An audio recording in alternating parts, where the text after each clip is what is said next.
താരൻ കുട്ടികളിലാണെന്നുണ്ടെങ്കിലും മുതിർന്നവരിലാണെന്നുണ്ടെങ്കിലും നമുക്ക് കാണാറുണ്ട്.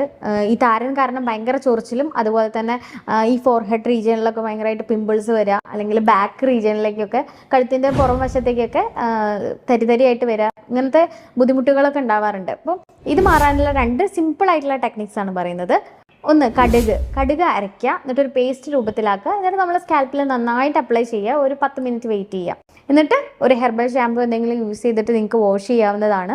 ചെറിയൊരു എരിച്ചിലുണ്ടാവും, അത് കടുകിൻ്റെ ഒരു പ്രോപ്പർട്ടി ആയതുകൊണ്ടാണ്, എന്നാലും നല്ല റിസൾട്ട് ആയിരിക്കും. പിന്നെ മറ്റൊന്നാണ് ഉലുവ. തലേ ദിവസം ഉലുവ വെള്ളത്തിലിട്ട് കുതിർത്ത് വെച്ചതിന് ശേഷം പിറ്റേ ദിവസം ഈ ഉലുവ ഡയറക്റ്റ് ആയിട്ട്, അല്ലെങ്കിൽ ഉലുവയിലേക്ക് നിങ്ങൾക്ക് കുറച്ച് തൈര് ആഡ് ചെയ്തിട്ട് നന്നായി മിക്സ് ചെയ്തിട്ട് സ്കാൽപ്പിൽ അപ്ലൈ ചെയ്യാവുന്നതാണ്. അതുപോലെ ഇതും ഒരു 10 മിനിറ്റ് വെയിറ്റ് ചെയ്യുക, എന്നിട്ട് വാഷ് ചെയ്ത് കളയുക. തീർച്ചയായിട്ടും ഇങ്ങനെ തുടർച്ചയായിട്ട് ചെയ്യുകയാണെന്നുണ്ടെങ്കിൽ, അത് വീക്കിലി ഒരു ട്വൈസോ ത്രൈസോ ഒക്കെ നിങ്ങൾ ചെയ്യുകയാണെന്നുണ്ടെങ്കിൽ തീർച്ചയായിട്ടും നിങ്ങൾക്ക് റിസൾട്ട് കിട്ടും. ഇനി നിങ്ങൾക്ക് അറിയാവുന്ന ഇത്തരത്തിലുള്ള ടിപ്സ്